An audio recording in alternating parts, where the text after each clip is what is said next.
شوفوا جماعة كيف المنظر، بسم الله ما شاء الله. شوفوا اللذاذة. دقيق البر، دقيق الأبيض، حليب بودرة، سكر ورشة ملح. الموية تكون دافية وحنضيفها بالتدريج. نعجن قد ايش طراوتها. طيب خلاص كده بعد ما خليناها ترتاح لمدة 20 دقيقة 30 دقيقة شوية زيت. حبدأ افرد العجينة، بعدها حنطبقها بهذه الطريقة ونخليها ترتاح 10 دقائق ونرجع نفردها ونحطها على الصاج، نقلبها من الجهتين كده حتكون جاهزة. حفرمها، نحط شوية من العجينة.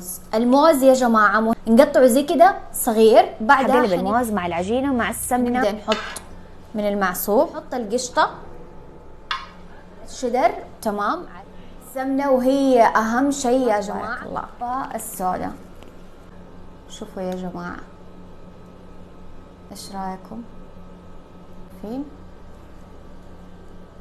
حرفيا أتعدى مرحلة اللذاذة، لازم تجربوه.